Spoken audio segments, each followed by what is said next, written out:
Welcome everyone to today's webinar on early years and the transition to school. It is really wonderful to see so many of you and that you've taken out time on this day when there's lovely weather outside and after what might have been a long day at work. Some of you might still be at work. So thank you so much for fitting in attending this webinar.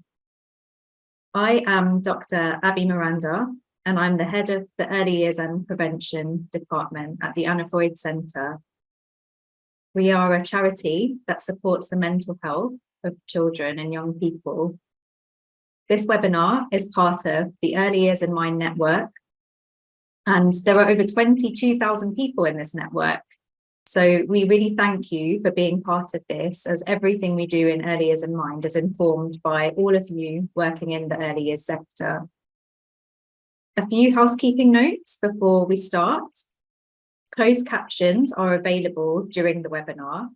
Please click on the closed captions button to enable these, and that's at the bottom of your screen. The chat function will be disabled during this webinar, so if you have any questions, you can submit them via the Q&A function. There is also an option there to upvote any popular questions, so they will reach the top of the list. The webinar will be recorded and it will be available via the Anna Freud Centre YouTube channel in the coming weeks. If you have any technical issues during this webinar, we know how the internet can be. Please put these in the Q&A function and a member of the Anna Freud Centre team will be on hand to assist. So coming back to what we'll be talking about today, a webinar about the transition from primary to primary school from early years settings. Parents of preschool aged children will have just found out about what their primary school place would be. Some people might be still on waiting lists, awaiting their preferred choice or space in a school. And this is a real time of anticipation, excitement, and worry for many who are preparing their child to leave the familiarity of being cared for by family, childminders, or early education practitioners and sending their child to big school. We know that things like developmental difference and family circumstances mean that this experience will vary from child to child and family to family. We're really pleased to be joined by our panel of speakers today who will bring a parental perspective, a research view focusing on what children say is important to them, practitioner tips, and thinking about how we support children who are neurodivergent.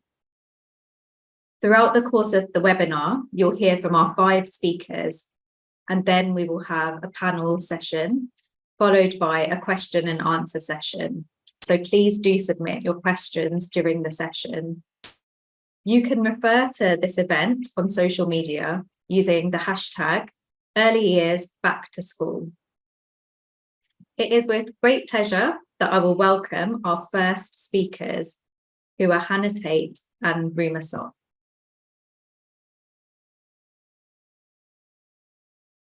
Hi. Hello, everyone. I'm Ruma, and this is Hannah, and we're joining you from the Wellbeing Emotional Support Team in Brent, which is commissioned by the Anna Freud Centre. So I'm Ruma, and I'm a wellbeing practitioner and an assistant psychologist within the Anna Freud Centre. And part of my work in West is conducting short-term interventions with children, young people and their families. And I've also supported children and young people pre and post neurodevelopmental diagnoses and adapted intervention to sort of meet those needs. And Hannah? Hi, I'm a child and family specialist in the West team. I'm a child psychotherapist by training, and I'm particularly interested in working with professionals and networks and teams who support children, and particularly children who have been impacted by trauma or been impacted by adverse experiences in their early childhoods, and the kind of legacy or impact of that on how they then experience the world. Yeah, the next slide, please. Thanks. Well, we've already sort of introduced the team a little bit. There we go. Should we move on to, so we're thinking about this today as a universal approach, thinking that this is something that we'd want to think about for every child and family, not just for children and family who are feeling particularly maybe anxious about starting or have had experiences that impact that transition into school. And we want to think about building confidence in parents, in families and communities, because the children will be picking up a huge amount of messages and looking to their important adults, you know, to know how to kind of navigate this experience. So I'm sure everyone, you know, today will be thinking about how parents and school and also other professionals work together to support transition, thinking about normalizing any feelings and worries that are coming up, reassuring that each child is different, but also telling stories of growth. So thinking in terms of, you know, all the things that your child didn't know how to do or hadn't done before and is now doing, and thinking that, you know, these are developmental stages that everyone reaches in their own time and in their own way. So yeah, thinking about this is something for everybody. Can we have the next slide, please? Moving on a bit to thinking about the children. So practically, we were thinking about how we could sort of provide different strategies. And one main thing is thinking about normalizing a range of feelings and empathizing with those different feelings. So we had a little think about allowing for wobbles. So even sort of difficult emotions that we might think would be better to distract from or influence a more happier emotion, trying to sit with the uncomfortable feelings and labeling that for the young children. So not assuming that they understand where their worries are from or why they might be upset, but also not assuming that we know as well. So being curious, asking them and, you know, wondering why. So trying not to label it and being curious with that, and telling stories of adventure. What did you mean? I guess thinking about that, you know, this is there's so much exciting stuff that comes with it, and I think what, you know, this slide maybe touches on is that sense of really acknowledging the whole spectrum of feelings, but not kind of getting particularly attached to one story of like, this is all a big worry. Not dismissing that there could be worries as well, and that it's also, but, you know, thinking about children's books and thinking about, you know, particular characters or favorite kind of narratives of people who go out into the world and see things and, you know, experience stuff. And there's so many stories of kind of new experience that I think can be really helpful. We have the next slide, please. This is really thinking about family context, and that's for parents and also for professionals supporting parents. So thinking about the breadth of different home contexts, languages and cultures that the children starting in your setting might have come from. Parent or carers' experience of school, organisations and institutions, maybe parents who had a difficult time in school and get that feeling when they go into the school environment. Or parents who went to school in a different country have very little experience of the kind of UK education system and just won't know what to expect. So really holding that in mind as you support as professionals. For some children, they might have older siblings or other family members who are already in school.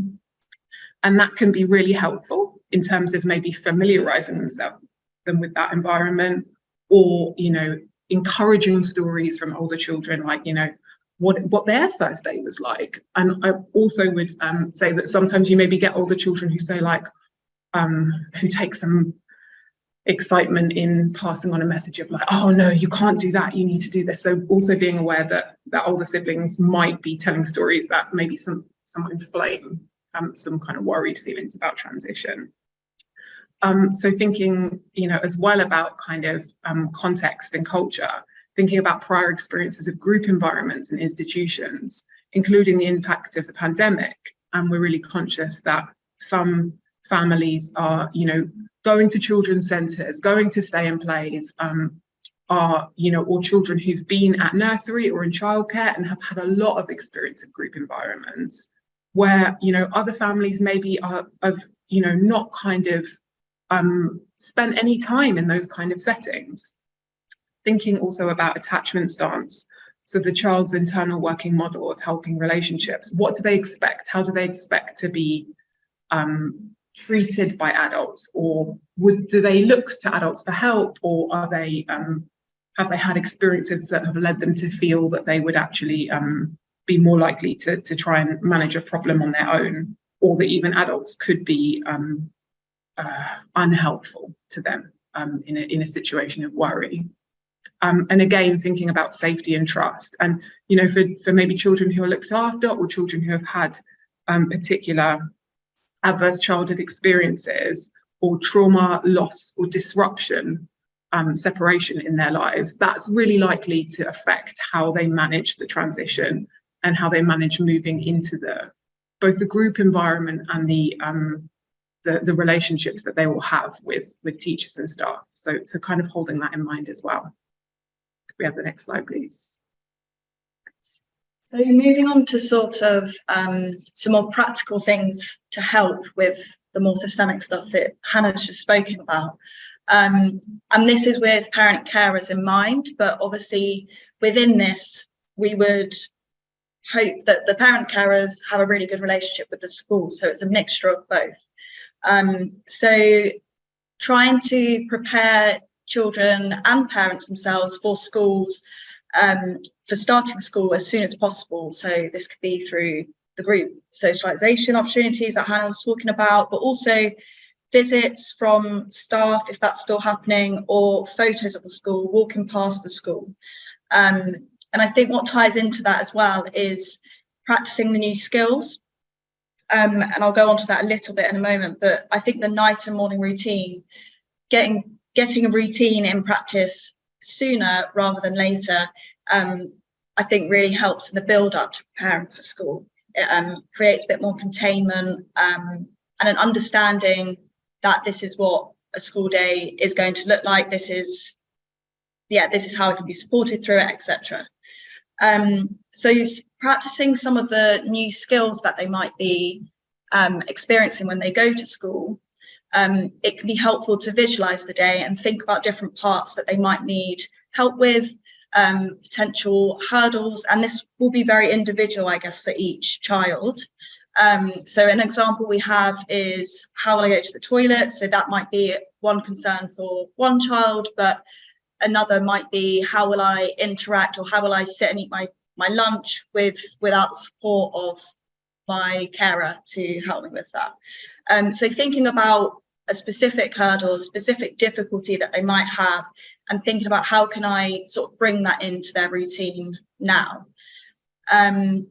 Within that as well, the patterns of the school day, so building up confidence in eating together, turn taking, the idea of asking for adult attention. So sort of, the practicing the skill of having to put your hand up and waiting for support rather than maybe immediately getting it, because that might be what they're used to, and if they've been around and their adult has been near them a lot of the time. And so it's not necessarily suggesting that you ask your child to put their hand up in your home, as much as having, really played through the day as a caregiver, as a parent, can be very helpful to think about what that world is like. And I think this is a big part of it, is being curious about that world and being alongside your child as they get to know that world. Yeah, definitely. And I guess setting the tone as well. So we were thinking a lot about how overwhelming it is for parent and carers to be sending their children to school, and how that also feels for them. So in terms of setting the tone, we were thinking about things like sort of maintaining that relationship for both the parent carers and the child. So there's something called invisible cord. So thinking about that we're still connected and you're still in my mind when we're apart. So using words or like phrases at the end of the day, rather than asking, what did you do at school today? Trying to think of how you could word it a little bit differently. So oh, I was thinking about you at lunchtime, how did you find that? Or I was thinking about you at playtime, I was wondering if you were playing football with whoever. Keeps it alive in a different way, and it maintains kind of this idea that they're being thought about.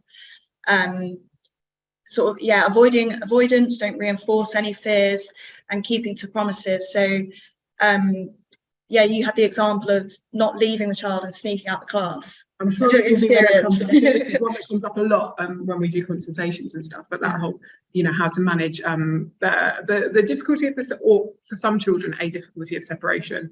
Yeah, being able to have that process of saying, you know, I'm going to go now and we'll see each other at home time, because it can get either a very long drawn out separation, or this whole thing of sneaking out. And we'd encourage that, keeping to promises and being transparent. Arriving at the gate before home time, so you can greet the child with a great big smile, really attending to those hellos and goodbyes. Yeah. And I think the other main thing is communicating sort of a good relationship between yourself and school. So if there are difficulties that come up, try to troubleshoot them together with the school. And also just be aware of how you speak about the school to your child. So if there are difficulties, be aware of how that might be felt by the child. Yeah, communicating. Yeah, we're thinking, these adults are thinking together, we're working together to support you. Yeah. Hannah, sorry to interrupt, just to give you a quick 1 minute warning. Lovely. I think we've got our last slide. Great. Thank you. And just with staff thinking about sticking with the child's experience, remembering how it feels, which might be a very long time ago and feel, you know, very far away. But you know, there is that, of course, a big thing of coming into a new environment, naming the emotion. Ruma's touched on that, holding in mind that the child might not be able to say how they feel, but we can think into it for them. Building on home experience, use of key adults, which I know, you know, is really something that settings think about, who the important adult is for that child.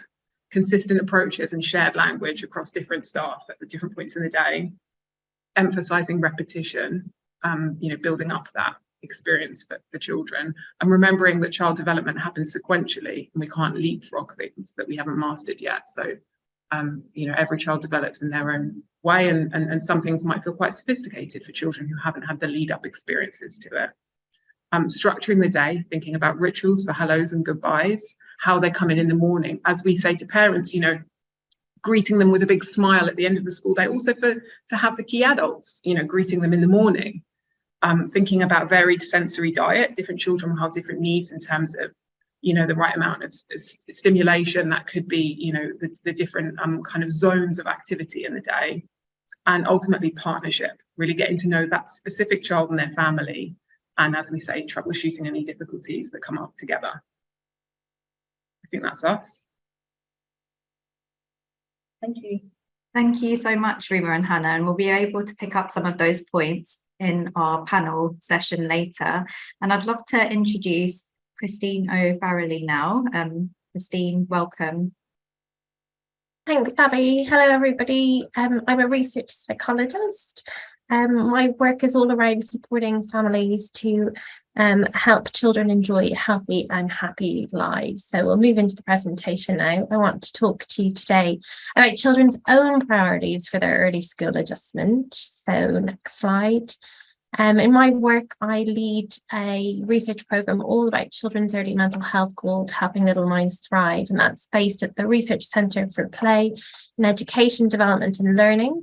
And we're here at the University of Cambridge, and here are some of our funders, just to acknowledge them. You can find out more about Pedal and the work we do, and lots about play by checking out the pedalhub.net. So the link is up there, you can check out our work. So next slide. So why should we be thinking about what matters to children for a positive start in school?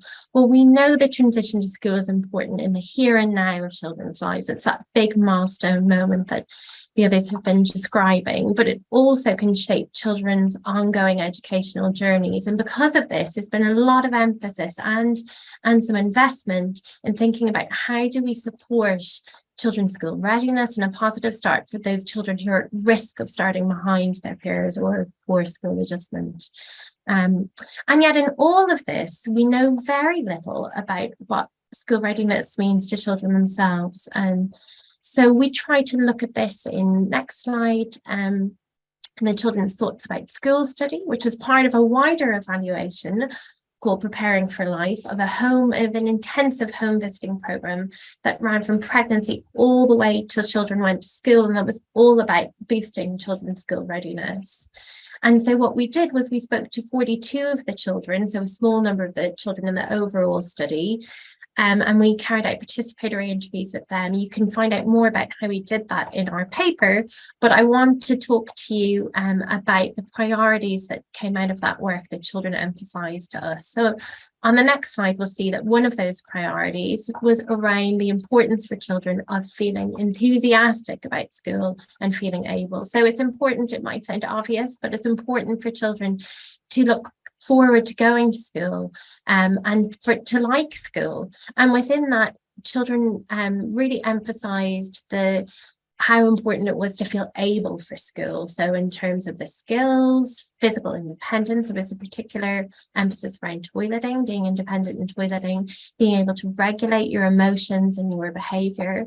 And within that, in achieving that sense of confidence and self-efficacy, children really spoke about how valuable it was to have feedback from their friends and from peers and teachers. And you can see that in the little quotation there from one of the children talking about telling their news to the classroom and then getting that positive feedback from their peers that they've done a good job.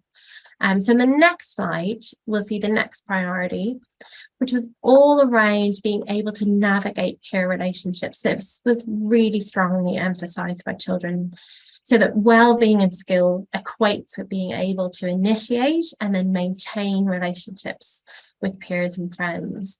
And children spoke quite a bit about the degree of risk and uncertainty there is in those peer relationships for them, which can be distressing, not always, but can be distressing. You get a sense of a little bit of that in the quote from one of the girls in the study who said she was commenting on an ambiguous picture that we showed her of the school playground, and she said, well, the little girl's just there and she doesn't know what to do. She feels a bit sad because they're not looking at her, they're not even playing with her. So you get a sense of perhaps a little bit of apprehension of maybe feeling isolated, and perhaps a little bit of uncertainty around knowing how to join in play or how to introduce yourself or make those social bids. So the next slide, we come on to our third priority from children, which was all around having supportive environments and opportunities for play. So in these schools in the community, the early years curriculum was being delivered through a playful approach. And this was really valued by children. So they valued the rich and varied play opportunities that were in the classroom and in outdoor spaces. So outdoor spaces were doing something different for children. That time is really valuable to give a sense of freedom and opportunity for movement. Play was very much what made children or allowed them to feel happy in school. It was really, really central to their well-being. And it was important advice that they would give to other children starting school to let them know that they would get to play. Children also valued supportive and encouraging relationships with teachers. That was very important to them, and having clear expectations and routines to help guide their behaviour. So the last priority, just to illustrate this this quote here on the next slide, it just speaks to the importance of the outdoor environment, which is really striking. So one of the children said of the playground, well, when you go out to the playground, you could draw on chalk, you can draw anything. It's big, it's like this, it's bigger than my hand. So you get this real sense of possibility that children are getting from that outdoor time, very important to them.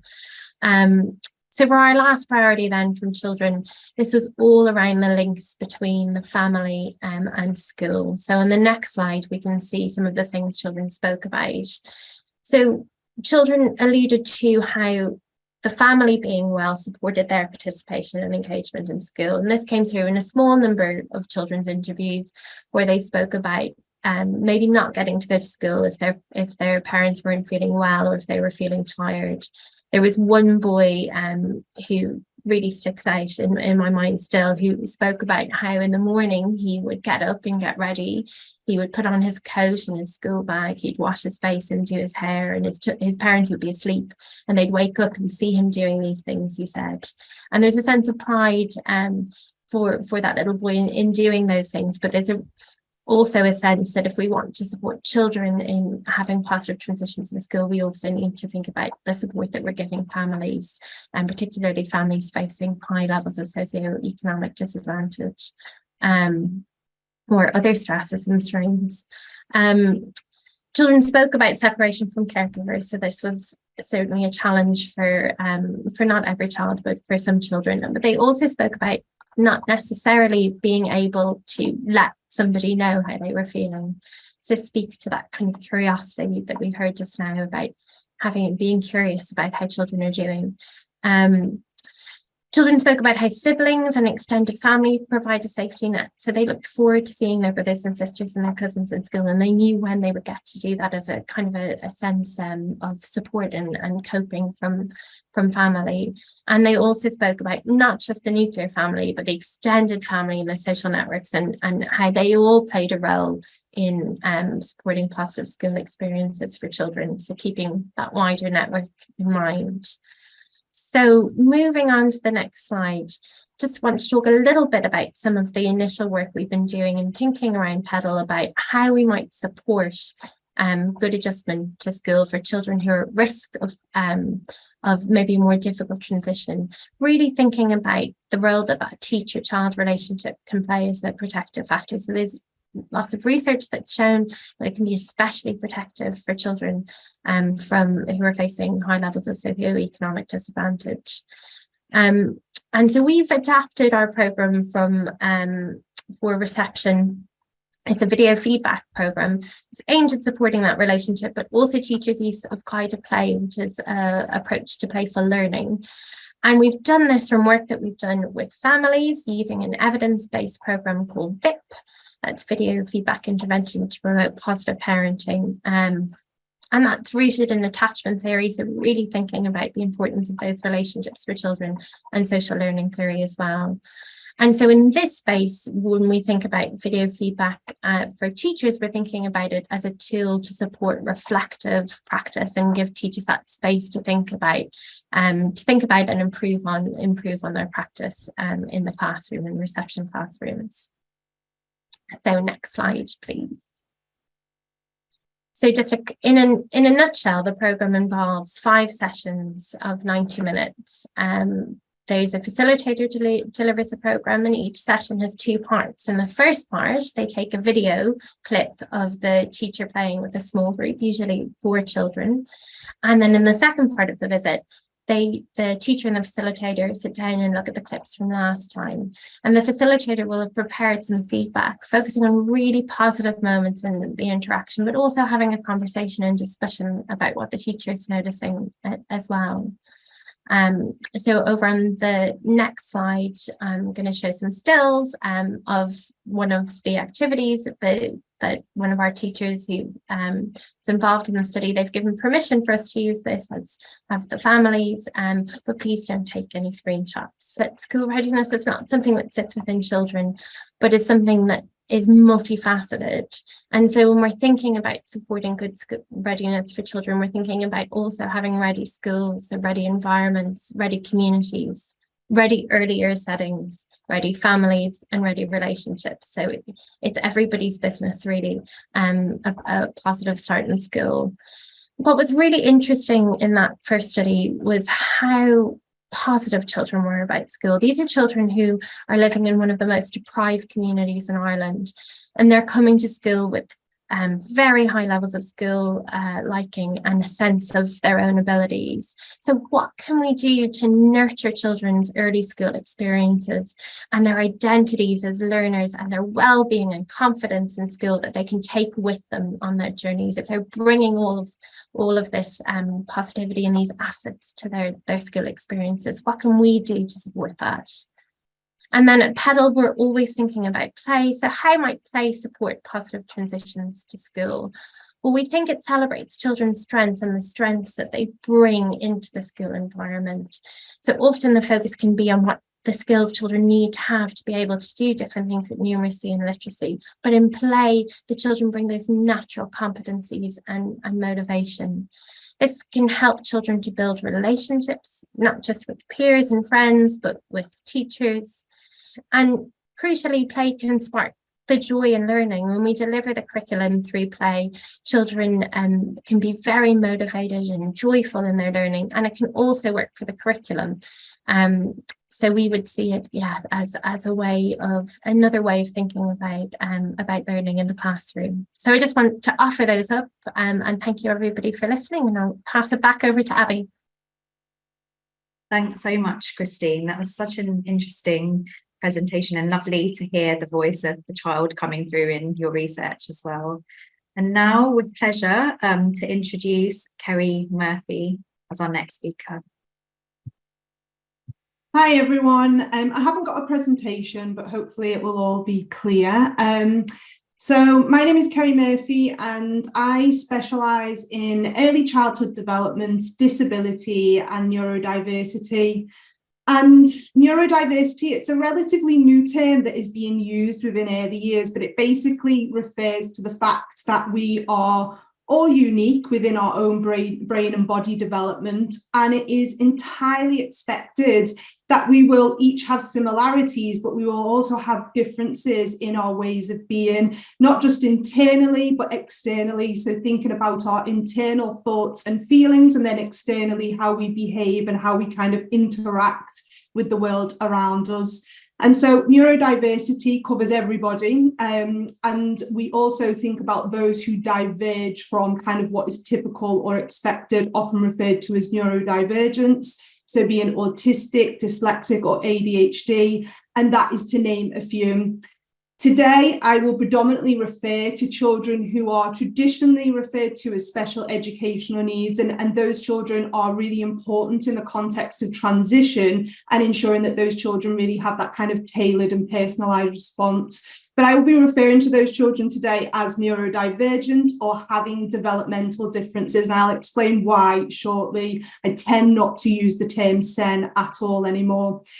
I've worked in education for 18 years, including within early childhood settings. So I've been part of many transitional experiences myself. I've run baby rooms, toddler, preschool, early years professional, SENCO. I've kind of done all the different roles. And then I worked in local authority for 6 years as an area SENCO, which involved overseeing more collective transitions from early years to primary.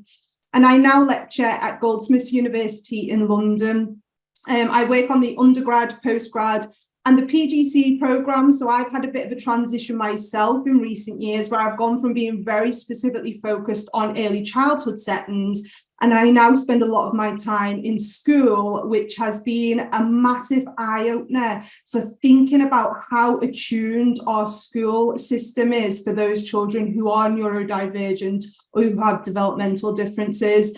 And I've seen lots of examples of really high quality practice, but I have unfortunately seen lots of examples of practice that isn't necessarily actively inclusive and empowering to those children who have lifelong developmental differences. I'm also completing my EdD in Sheffield, and I'm actually exploring the pathologisation of neurodivergent children's play. So basically, I am challenging the assumption that play does not come naturally to neurodivergent children, including autistic children. It's a trope and something that I hear very frequently in the work that I do, that children who have developmental differences need to be taught how to play, or we need to have play-based interventions that enforce neurotypicalism or being more normal. And so I'm really challenging that notion and actually looking at the rich and diverse ways that children play. And really wanting to advocate the fact that actually all children, including those who are neurodivergent, need lots more opportunities to play. I myself am neurodivergent. I'm autistic and ADHD.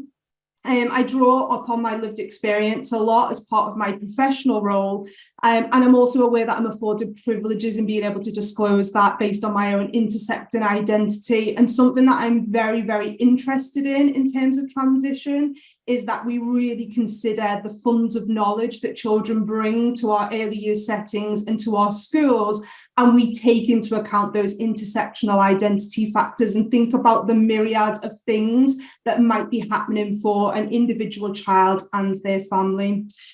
In short, a lot of the work that I do around kind of empowering and improving people's knowledge of neurodiversity and disability, it's about helping people, teachers, educators, families to think differently about children who are different.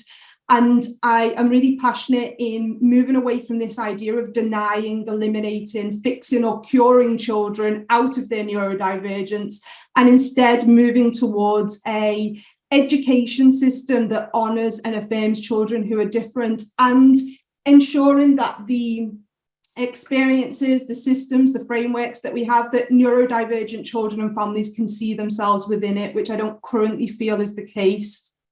Some of what I might share today within my introduction, it might feel a bit bleak. I think, being really candid, working within SEND and inclusion, there are problems within that area.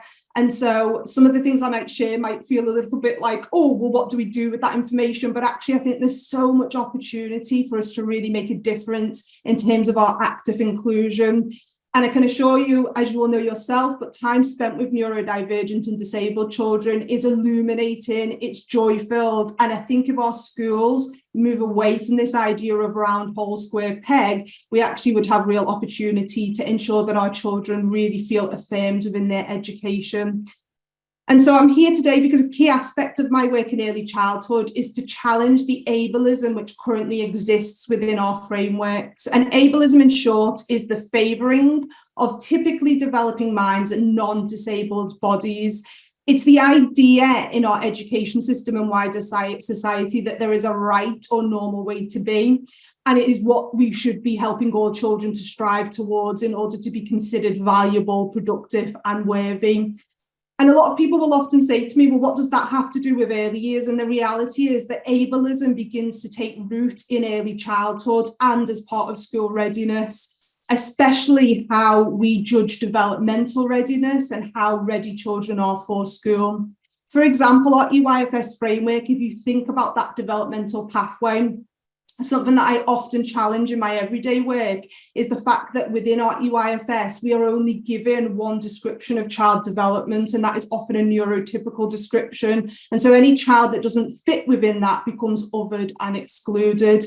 But actually what we know about children is that they are on rich, diverse pathways of development, and there are many different ways in which our children develop that should be celebrated. The early years is a time where we have a critical opportunity to ensure that children develop a positive self-identity. And I think something that we have to recognise is that neurodivergent and disabled children become neurodivergent adults and disabled adults. And so how are we using these transitional points, these educational phases, to really give them that high quality level of self-esteem and ensuring that their differences are welcomed? In my experience, unfortunately, a lot of children that do not fit into these socially constructed ideas of normal are often othered. And even in our systems of special educational needs, we have these binary categories of normal and special. And actually, there's nothing special about those needs. They are just human needs. From a systemic perspective, our school systems, and I think it's really important to highlight here, from a systemic perspective, I know that there will be good schools, good teachers, but from a systemic angle, we know that schools uphold ableism through standardisation, through datification, and through our everyday practices. And these place demands on our children who are neurodivergent, who are not going to fit into a one-size-fits-all kind of mentality. For example, demanding that children remain sedentary for long periods of the day, taking play away from children as a sanction, despite it being essential for their self-regulation, pinning their names up on a behaviour chart for everyone to see when they have not behaved in a way that we deem neuronormative, and telling children off for shouting out even though they answer excitedly with the right answer. The focus is often on compliance and conformity, and it doesn't need to be this way. But I suppose the big question for me is we've got to ask, and I think we've got to ask candidly, what is it that we're getting children ready for? My interpretation of school readiness is that a child must feel safe, secure, curious and loved, but also as part of that, they need to know that they have a right to their own cognitive and bodily autonomy. They need to be taught how to express their needs, and they need to be taught self-advocacy. They need to know that we are always presuming competence in them and not focusing purely on ableness and ability. And my fear is that actually school readiness is not necessarily a term we should be using anymore, because it has become a buzzword for conformity and compliance. Am I near the end, Abby? Okay, so yeah, just to finish, I think what we do need to be doing instead, or what we should be moving towards, is really developing an affirmation model where we celebrate and really take that time to get to know those divergent pathways that children are on. So I know that I've potentially been quite bleak today, but actually it's the groundwork for saying actually there's a really exciting body of work here to truly understand that difference is actually essential for our education system, and it's essential for our readiness for life. So yeah, thank you very much. Thank you so much, Kerry. My camera was off, so you couldn't see how much I was nodding along to what you were saying. I'm really looking forward to that panel discussion. So now we will invite Lorna. Lorna, please do join us. Thank you for joining us today. And Lorna will bring a parent perspective to our discussion. Hi, good afternoon, everyone. It's good to be here. So I joined the Anna Freud Centre as a parent champion volunteer, and that was March 2019. And then I subsequently joined as a parent participation assistant last year in April, so just coming up for a year. So yeah, I'm a mum of 2 boys, you know, and I do some work with the early years team. And one of the topics that I raised was this topic, the transition from early years to primary. You know, I had first-hand experience with my youngest. You know, he was attending the attached school nursery, and you know, he would play in the dark. He playing in the mud kitchen, you know, they'd be looking for insects and lots of messy play, lots of time outside. It was a very relaxed, informal atmosphere and environment. And, you know, on his first day at nursery, they allowed me to stay with him for a morning. You know, I noticed how informal the environment and the atmosphere was. The staff were very sort of bubbly and, you know, full of fun. So it was a really good energy. You know, and then as we were up to move to primary 1, I was kind of waiting for, you know, some sort of transitional process, and I kept waiting, and I asked this e-school if, you know, I could come and visit to see around the classroom, and you know, it wasn't, you know, it wasn't long after COVID, but I thought, well, as the nursery allowed me to go in, perhaps, you know, it'll be a similar sort of thing. But I wasn't allowed to visit. And, you know, I noticed that, you know, when I would be dropping them off at school, you know, and it was very different from nursery. From nursery, he was very happy to be there. I never had any problems with drop off. He had a really strong attachment to his key worker, which was very nurturing. And yeah, he was really happy there. But when he started primary 1, you know, I could notice that at drop off, he would be really anxious. He wouldn't be wanting me to leave. He would be really teary.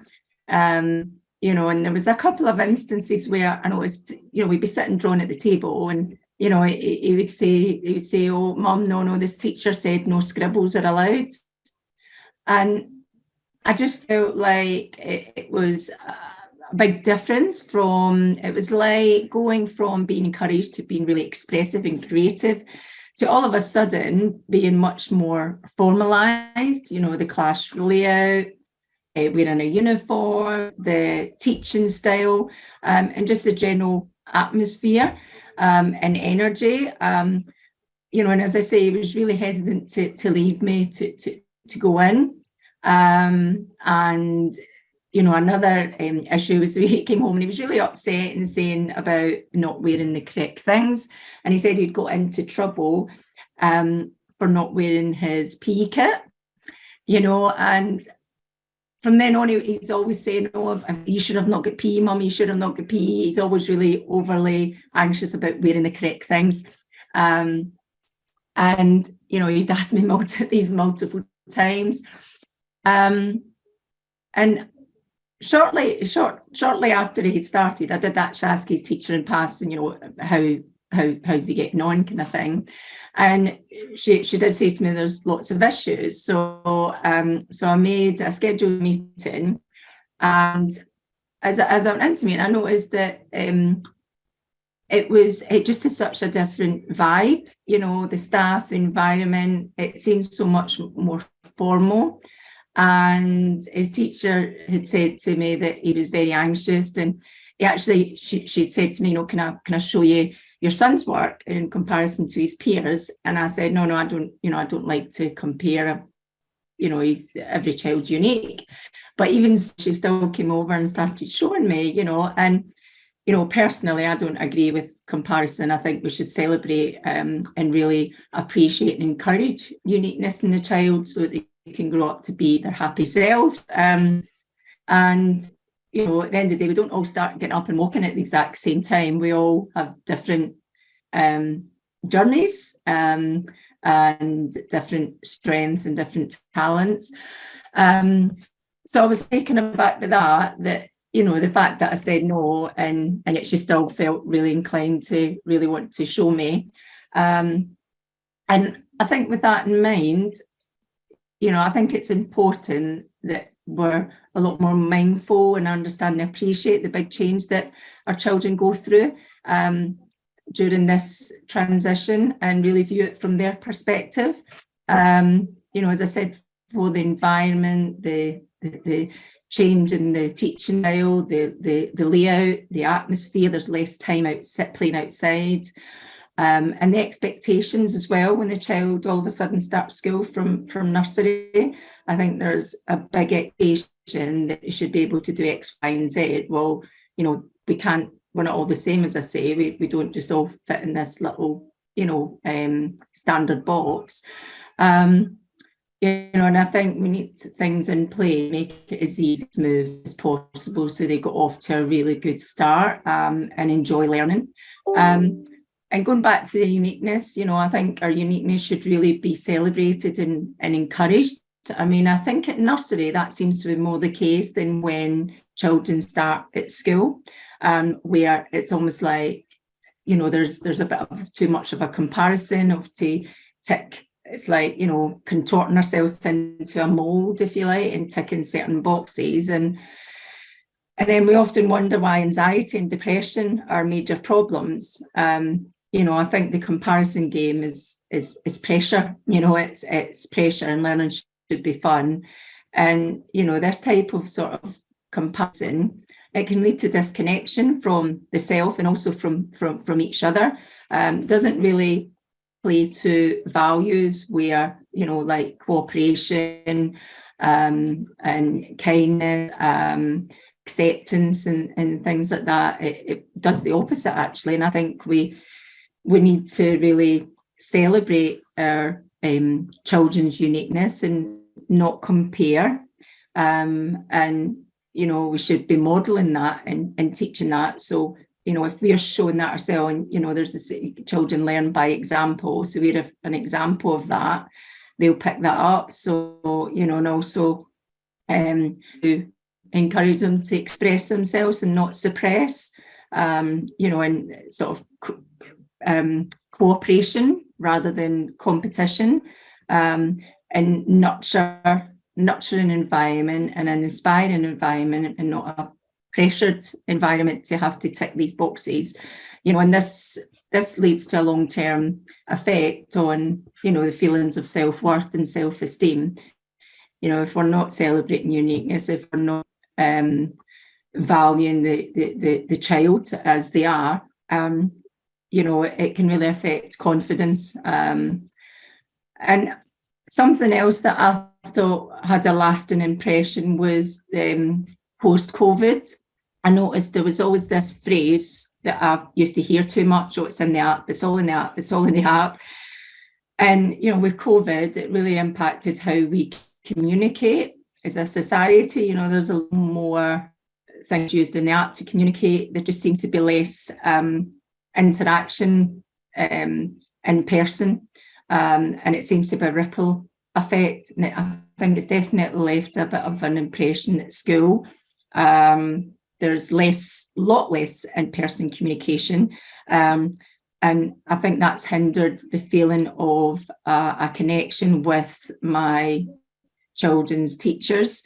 You know, I would like a joint partnership, and I think children feel that as well when their parent is chatting to the teacher, and it's, you know, there's more of a partnership. And I think it helps with that sense of belonging and connection and safety for the child, when that's when that kind of open dialogue and that approachable environment is encouraged. So I think we need to be mindful of how we now interact, really, especially at school. As I say, you know, it's all in the app. It's all in the app. So yeah.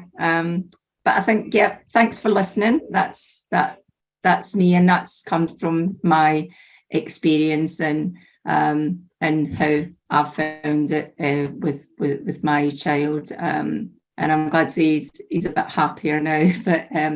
But yeah, so thank you. Thanks for this time. And I'll pass you over to Abby.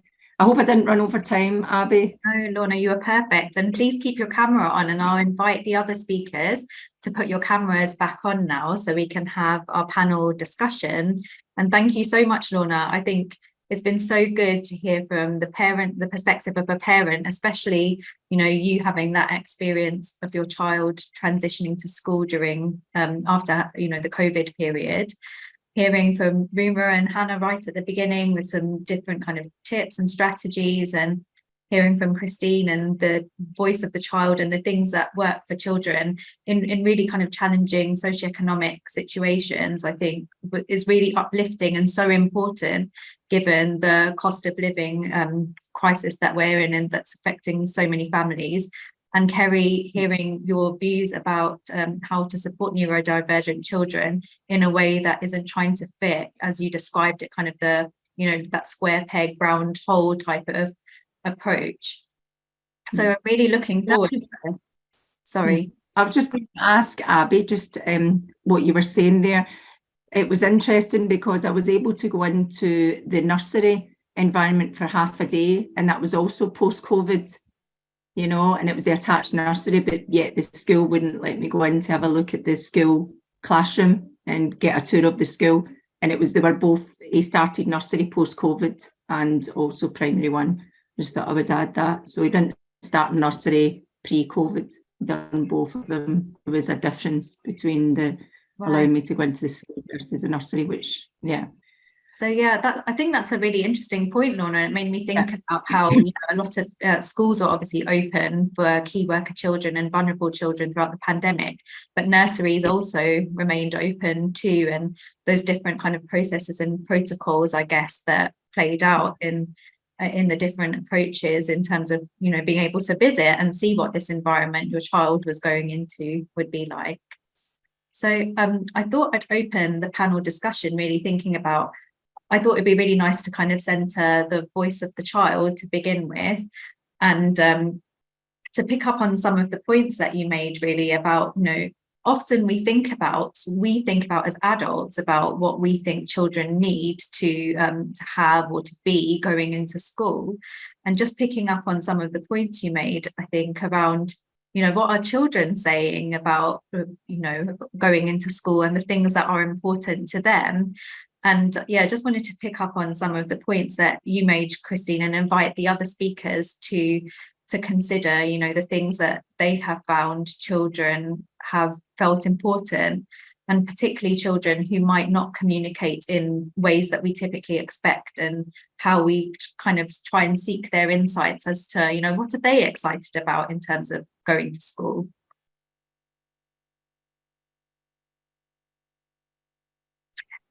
Is it okay to jump in to get started? So one of the interesting things that we were able to do in this study was to look at in a more detailed way at children's priorities and compare them to what usually gets measured when we're testing whether children are ready for school. And one of the big things that I think that we're missing, that children are telling us is really important, is how they feel about themselves in the school setting, that well-being, that identity as a learner. That Kerry put it so beautifully when she said, you know, school readiness is about feeling safe, secure, curious, and loved. And that is not on the radar necessarily in the traditional models of how we think about this. And we would see that as underpinning everything that follows. So if children have those needs met, then they are open. And you think about this in attachment theory as well, in terms of when can the child is best placed to explore the world and think about new experiences and be curious about the world around them, and having those needs met. And children are telling us actually that's really, really important to them. And if we overlook that, then we might, you know, is it a surprise that they might run into difficulties in other spaces? I think the other thing that really stood out for me is that children are telling us that play enables so many of these things for them. And play has been eroded in terms of the prominence and importance it's been given in that transition. And usually what children do when you ask them about the transition to school is they lament the loss of play. It comes across really strongly here because children were learning through play in these communities and how powerful that was to them. And I often wonder that for this community where children were at such risk of educational failure, dropping out of school, not doing well in school, they were breaking down that perception because they were coming to school with a really strong sense of their own abilities, of what they could bring, real enthusiasm for themselves and for school. And so I do often think about the role that play has in that, in celebrating what children bring to school, the funds of knowledge, as Kerry mentioned, and their sense of their own selves as citizens in the school environment and as learners. So I'd love to hear from the rest of the panel about what they thought. I want to just really agree with what you said, Christine, and also I think, and something that maybe echoes what everyone has talked about today, is having a real sense of belonging. And that's something that I, you know, when I've worked with children who have had a difficult transition or are in the process of having a difficult transition, so often it's a sense of I don't belong here, or my belonging here is conditional, or maybe I've had an experience that makes me feel like I'm not part of this group. And I think that's something we can all really be involved in communicating to the child. You belong, you're part of this group, and look at kind of the sorts of rituals and the sorts of activities that really cultivate a very strong sense of belonging, because I think that's really protective as well for children when there are, you know, whatever the bumps in the road are about that, to feel I'm wanted here, I'm part of this group. And I think also to feel liked, and that's something I hear a lot from children, is a fear that their teacher doesn't like them, a fear that other children don't like them. I think that's a really basic need that I hear a lot from children.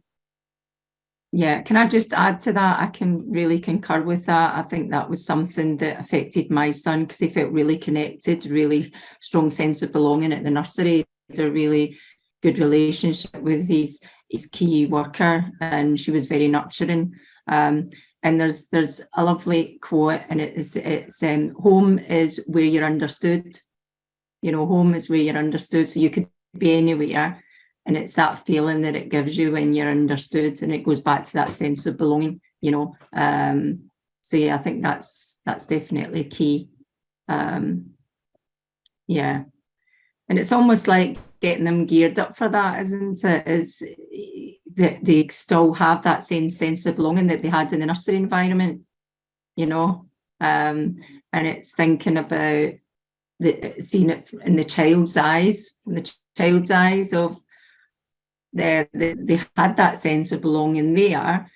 You know what it's like if you move house and you're going to a new area, you know, or if you move to a new job and everything's new, you know, it's bad enough being an adult, but a child, where everything's new to them, and that sense of belonging, they have to start from scratch again, you know.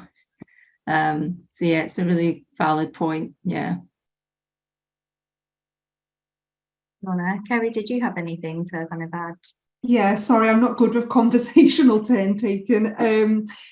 So I think the point around children being liked, I did some research last year, and that was one of the biggest pieces of feedback that parents gave as well, that when their child goes to school, one of the biggest areas of focus for them is, do you like my child? And I think that that translates to how children are then perceived within their educational spaces as well. And I think it requires us as educators to really challenge some of our assumptions about children. So, for example, I often, in my observations in schools, will see children labelled as being defiant when actually they're really engaged. So particularly with our neurodivergent children, that can be more impulsive, they can be more excitable and more kind of driven by their bodies. And it's like, no, that child is actually really excited. And then they're told, put your hand up, sit down, sit still. And all that kind of joyous learning is overlooked because there is so much focus on you need to fit in with these expectations. And I think when a child is exposed to that continuously, over time, it dulls their spirits a little bit, and then they start to feel like, actually, I'm not welcome in these spaces. And I think that that's where we see the differentiation between inclusion and belonging and actually integration. You know, it's about a child coming into a setting and thinking, this is where I belong, rather than this is where I need to kind of change to fit in. And so I think it really is we're at a point where we have to start challenging some of these outdated assumptions that we have about children. So yeah, that was my thoughts.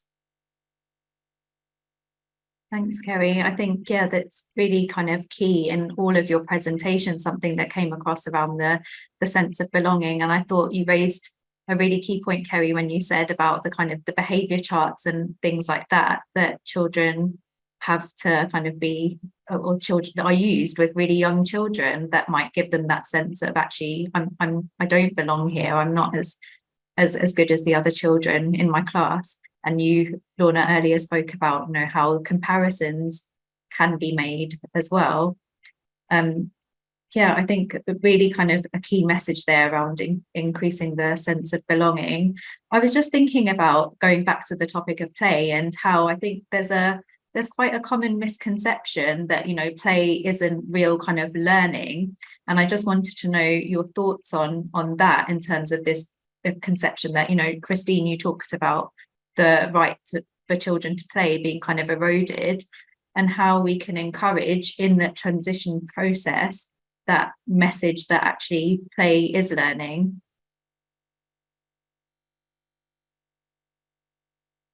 It's really core to what we believe in our values here at Pedal, is that that learning happens through play, and that it's actually a very special context in which learning can occur, because there's things that happen in play that not as a scientist use the word magical, but make it a bit magical, because in play children are naturally motivated.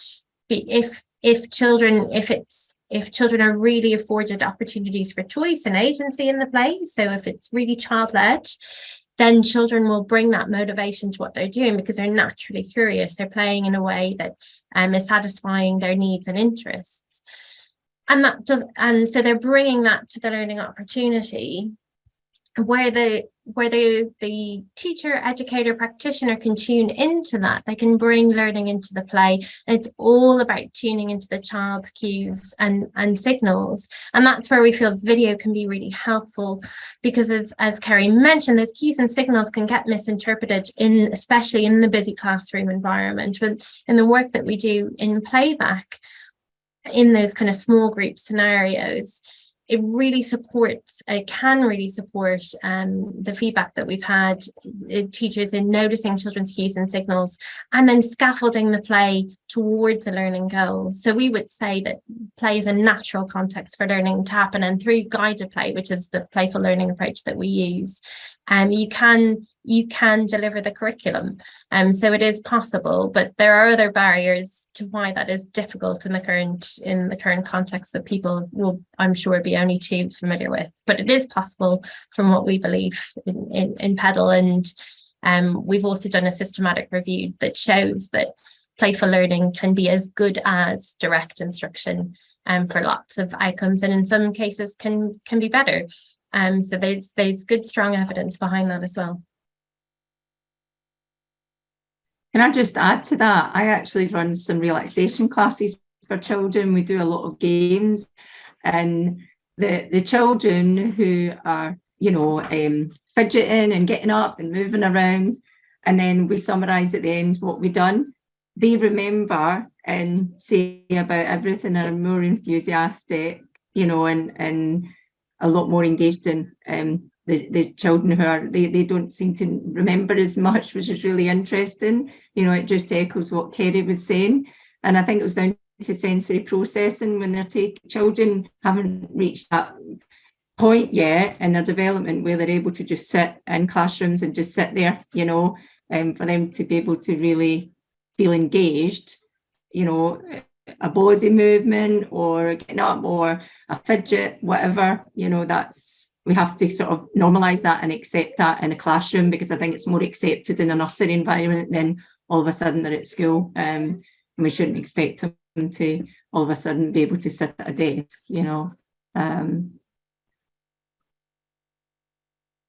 I think it's, incredible, the idea that anyone's ever invented anything without play, or that, that anything's happened without someone going, what happens if we do this? Or let's, that's what learning is, isn't it? It's play. And I think when children play, I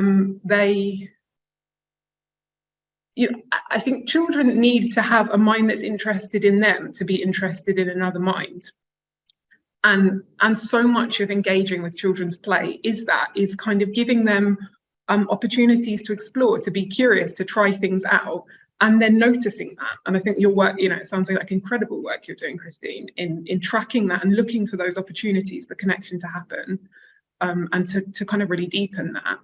And I'm sure that, at the how many 278 participants here will know that as children know that. And I think it probably what we'd hear if we ask is that it's policy so often that gets in the way of that, and it's the kind of responsibilities of curriculum that make that more difficult. But I also know there's some incredible practice happening where people are finding and really amplifying those opportunities for creative learning and for both sort of directive and non-directive play.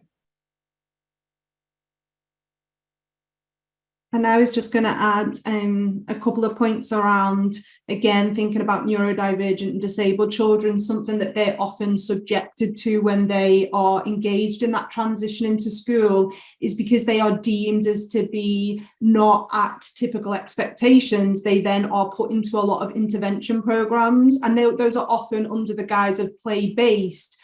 But the problem that we have is those children are then taken away from their child-led play. They're taken away from opportunities where they're immersed in the true features of play. And so as good as your intervention is, if it's not led by the child, it actually leads to a greater level of deprivation, and then actually being able to self-regulate becomes so much harder. And I think that that's where we see children that really, really struggle with the amount of demands that are then placed upon them because they've not had that adequate experience to really kind of exercise their minds and bodies throughout the day. And so, yeah, I would really say actually a lot of the remedy for some of the difficulties and differences that children have is uninterrupted child-led play, and acknowledging that it's sometimes not going to make sense to us. I've had children that have engaged in play where I've thought, I have no idea what's happening, but they seem to be having fun, and it's about tuning in. And a lot of the time it's about joining in. I had a child that loved spinning, and for ages people said, oh, he just spins all the time, it doesn't really mean anything. But actually when I started spinning with him, it was absolutely so much fun, and that was a real moment for me and him to connect. And so that was like a real important opportunity. So it's kind of acknowledging that the parameters of play themselves need to be expanded. We don't want to be narrowed by that definition in the way that we see that with the broader kind of curriculums as well. That's such a moving example, Kerry. And I wonder also if maybe is there something about a play with a capital P and a play with a small p? Because I'd wonder if you're taking a child away from their play in order to get them to do your play, and then you've got criteria for assessing their play and how well they're engaging in that play, is it play? Well, yeah, that's the key question. And I think the other thing that we have to really be mindful of is that when we are using play as an intervention, if that play is about enforcing neurotypicalism, so I need you to act more normally, then actually that's deeply problematic. And that's where we see children being trained out of their inherent traits, you know, not stimming, not engaging in their special interests. I had a situation recently where the advice was sabotage a child's special interests. And it was like, no, like join in with the special interest, extend it, make it more available, because actually taking children away, that deprivation really has long-term implications. So yeah, I think more play, lots of play all the time. And just Kerry, what you were saying about the example with the spinning, there's a class that you can attend as adults called 5 Rhythms, and they do a lot of spinning, you know, so as an adult you get up and spin, and you know, and I was speaking to a friend and she says I totally lost myself, and she says, and I was actually spinning for like 2 hours to the music. And it's like, you know, when you're young, I always remember doing dizzy dollies, you know, where I would just so that's really healthy, that being able to express like that. And one of the things that I talk to the children about in class, you know, I don't know if you've read about the triune brain model, where I speak to children about, you know, their meerkat part of the brain, you know, their prefrontal cortex, the amygdala, the owl, the wise owl, the meerkat, the amygdala, and the hippocampus, the elephant, and teaching them ways to calm their meerkat. And they just get it, you know. And, you know, it's like if a child in nurseries having, you know, a wobble, it's like, oh, that's okay, and they'll be nurtured and, you know, and soothed. But at school, you know, I would hear, oh, they're having, and it would be like, oh, you know, and it's like, well, they're expressing how they feel, and I think we would need to encourage that so that they can learn to self-regulate, you know, and whatever that might look like, and how they release that. It's about teaching them healthy ways to sort of calm their meerkat, you know. But yeah, I really like that with the spinning. Yeah, and just to kind of very quickly add on as well, I think something that's often overlooked in that transitional phase is that a lot of neurodivergent children experience interoception differences. So there is a difference in how they acquire an understanding of the sensations that they feel in their body. So often they may stim more, they may move more, they may be more impulsive. And when we try to control that movement and that kind of impulsive activity, actually we're minimizing opportunities for them to start to understand how do feelings actually feel as sensations in the body. And so that spinning example, it was seeing the kind of self-regulatory element of it and the joy, but actually that there is also that learning that's happening and that greater control and coordination. And so actually movement empowers children within their learning. But I will definitely also be joining that spin class. It sounds very exciting. I agree. I think it sounds great. Thanks for sharing that, Lorna. And I was just thinking, as you were all speaking, about how Kerry, you mentioned earlier about like the importance of bodily autonomy and the child being kind of in control of what they need in terms of moving their body, but then also thinking about what the child needs in terms of what they like and enjoy, and being aware of all those things, and how we can really encourage parents and carers as well to hold on to those things so those messages aren't lost, and they can really advocate, I guess, for their children, as well as, you know, all the people, the practitioners that work with children. We've got about 15 minutes of the webinar, and there are so many questions coming in. I think that I'm really pleased to see so many questions. People are so engaged, I think, in the content here. So I'll start with some of the questions that we've got, and I think one of them one of the questions is about thinking about children where there is developmental difference, for example, preparing children who might be non-verbal for the school transition, and if you had any suggestions. And that's a question to the whole panel as well, about how you can prepare children with developmental differences for the school transition. Can I jump in there first? Is that okay? So if you've got children with different communication identities, i.e. non-speaking, minimally verbal, situational mutism, or who use alternative communication methods such as visual and signs, I think the first thing to recognise is that speech is one part of communication, and children have a myriad of ways. All children have an innate desire to communicate. So it's first of all about you thinking about and recognizing what is their communication identity. So thinking about their preferences for communication, thinking about how they express their needs, thinking about their behaviors, thinking about how they seek comfort, and almost creating, I've developed something myself called a communication identity tool, and it basically captures all those headlines about what a child is going to need to be able to thrive within their next environment. And I think what's really, really critical is we spend so much time with children that we can read all those different cues in terms of their development. So we know, oh, when they pull on their pants, that means that they need the toilet, or when they spin, that means that they're excited and they want more spinning. And so we have all this kind of rich knowledge, but sometimes that doesn't go up because it feels kind of incidental or trivial. And so it's making sure that what you want is when that child enters that next setting, that you're giving those headlines of actually this is the personal meaning for that child. So having kind of almost that personal communication dictionary to say this is what these things mean, and actually also celebrating that. So really celebrating that actually this child can really effectively let you know if they want something. They'll point or they'll pull on you, and kind of again not looking at it through that deficit lens of, well, they can't speak and so therefore they're going to be a problem. Actually, children and adults, you know, we're always moving and communicating in lots of different ways. So I think it's about having tools that really are going to act and serve as advocacy tools for that child. And then also not only thinking about functional communication, but thinking about joyful communication. How do you know the child's happy? How do you know that the child has an attachment or a connection with another individual or object or, you know, type of play? So it's really adding that kind of richness to your description of the child, so that it reduces that, oh, we've got a non-verbal child, what are we going to do? Actually, there's loads that you can do. So I suppose a celebratory approach to that. I absolutely love that, Kerry. I think that's, and just drawing attention to the fact that how many different ways we have of communicating, and speech is but one of them.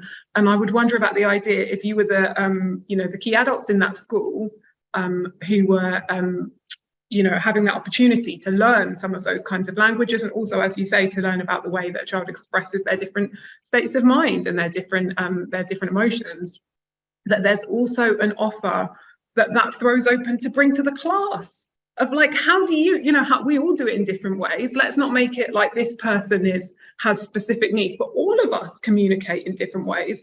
And how can we make that a richness to opening those conversations with other children, and being really robust in communicating that sense of we're all listening to one of our group now.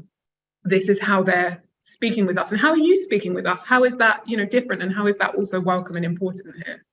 And recognising as well, so a lot of the disability community now use non-speaking over non-verbal, because actually a lot of non-speaking children will verbalise in many ways. So for example, they might use delayed echolalia, so they will repeat familiar sounds and phrases as a form of communication, and they might love making vocal stims.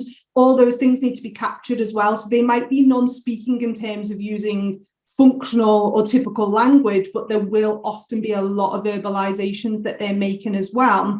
And again, historically, advice is being ignore echolalia because it doesn't have meaning, but it has so much meaning, because a lot of neurodivergent children will use their intonation to indicate different meanings. So yeah, I think communication is something to be celebrated.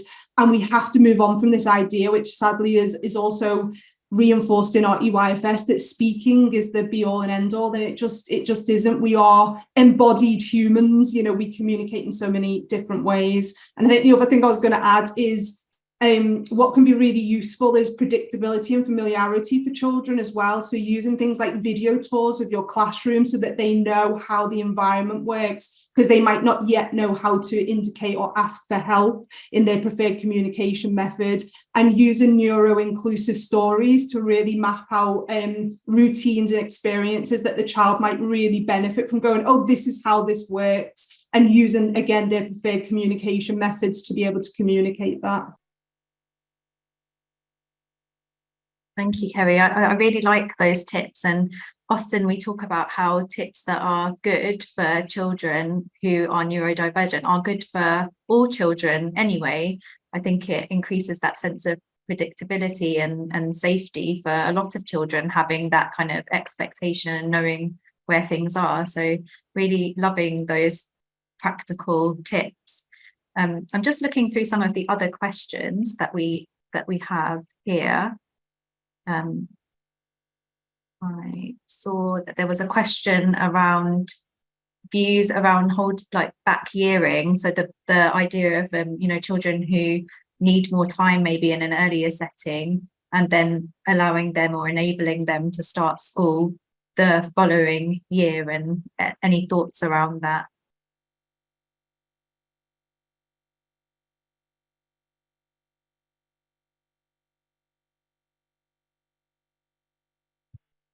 Seems like that's a bit of a kind of hot potato question, really. So do you mean like when you say back gearing, do you mean holding children back from? So yeah, I think that the question was intended where children are, when they're meant to transition within a kind of chronological year, where they're kept at their earlier setting for an additional year before joining primary school. I'd hope that an environment could be inclusive for everyone in that group, and I don't know how informed I feel able to, because I've never worked in a context where that has happened, but I would question if it gives a sort of story that of a linear single trajectory development, like you're behind this queue of people, rather than thinking in terms of we're all growing in our own ways and in different directions, and different people are doing different things in different ways. I would think about, ideally making a environment that is inclusive to everyone that it meets, whilst also thinking that there are some wonderful specialist provisions and children who are currently in mainstream provisions who would be better supported in specialist provisions but haven't been able to access that. So that's probably not particularly helpful. Have you got anything written? Yeah, I think it's just emphasising, I guess, from the things that are best for the individual child, but then recognising actually inclusive environments are really what we're striving for and aiming for here, is meeting the needs of the child. We have about 5 minutes left of the webinar. Sorry, was someone going to come in? Abby, I was just going to say, if that question came from a parent who was thinking, should I hold my child back a year, I would really want to explore with a parent what was working really well about that environment that they wanted to keep them in, what was their fear about the environment, the next environment they were going into, what were their options, and to think, is that kind of constructing a false binary? Are there other ways of doing it rather than this place that feels good and this place that feels more uncertain, if that makes sense? Yeah, definitely. I think, that exploration about what's best for, what is it about that setting that they prefer, I think is so important. That relational aspect has really come through quite strongly, I think, in everything you said, not only in terms of the sense of belonging for the child, but making sure that the relationships with parents and caregivers, I think, are really strong as well. We have a question for you all, and I think probably this will be how we end the webinar, is to ask you all kind of if you had a kind of main take-home message, like a key message that you would give to people considering how to support a child through the transition to primary school. what would it be? Which is quite a big question. There are quite a lot of potential answers there, but I'll just be interested to hear your views on that. And I wonder if we could start with Lorna for that.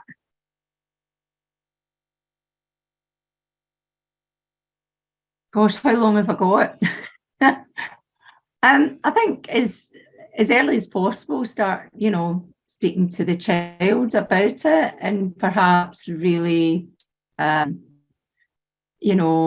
tour and things like that, and, just setting expectations and making sure there's things in place in preparation in the build up, and maybe get them to put on the uniform a few times, and visits to the school environment while they're still in their preschool setting, so they can prepare for the difference. And I think, and also just having that kind of value-based approach, I think is important as well. For a child to keep that sense of fun and curiosity that was very much nurtured in a preschool setting, to maintain that, so that they don't feel that all of a sudden they can't be curious, they can't be show their true self, if you like, and express themselves. And I think that's really important. And just thinking about it from the child's perspective, and remembering I remember what it was like moving from nursery to school, and I found it really really difficult personally. I can really remember it quite vividly. So maybe, probably a key takeaway is putting yourself in the child's shoes and what it must be like, because it is a big change for them. Everything that they're used to is changed, the environment and the teachers and the style and things like that, and keeping that sense of fun. Learning should be fun, and learning through play, because they're fully engaged, not just sitting. We learn through movement, through engaging, and modelling that as well. Sorry, I'm droning on. I'll pass on to the others to see what they think. Christine, go ahead. What would your key message be? I think that idea of keeping the child at the centre, the child in mind, and at the centre of what we do. And there's certainly best practice for transitions and what a good transition looks like, but that will look different for different children. And thinking really broadly about all of the different worlds that the child has in nursery, early years, in their community, at home, in school, and bringing that expertise together, but with the child at the centre. Thanks, Christine. Rima and Hannah. Do you want to go? We do it together. You can go. I think I really agree. I think thinking about the child's well-being, etc., is very important. But I was thinking about parents looking after their own mental health and their own well-being, and their emotions around their children starting school. Because if they can model and feel safe and secure themselves, and they'll be able to really effectively support their child with it. That was mine. Mine was relationships, really. That you're, for the child, they're not going into a nameless, faceless environment. It's not an app, like Lorna said. You're going to spend some time with these people and this person, and communicating that sense of individuals and personalities and relationships that bring us together. I'd say that's my one. Thanks. Thank you, Rima and Hannah. Kerry. I think my one would be to parents to recognise that not all children are travelling down the same developmental pathway, and the pathway that your child is on is its own, and it's valid, and it should be affirmed. And when people are focusing on the milestones, perhaps think about those inch stones that are equally as valid and important, and that your child deserves to be celebrated, they deserve to be loved, and they deserve to feel safe and secure within their transitional experiences. And so, whatever they think and feel about what is right for their child, then to know that they can speak on it, because their expertise are equally, if not more important than obviously the educators. So I suppose it's that pathway that we're on our own pathways, and that's fine. Thanks, Kerry. I think really lovely affirming messages, and we've had so many questions that we have never had enough time to answer all of them, but it shows how engaged the audience are. And I'd just like to say thank you for all of you attending this webinar and being so engaged. Please do take a few minutes to fill in the feedback form if you had time. We'd be so grateful. We really appreciate you attending and hope you have a lovely rest of the evening and enjoy.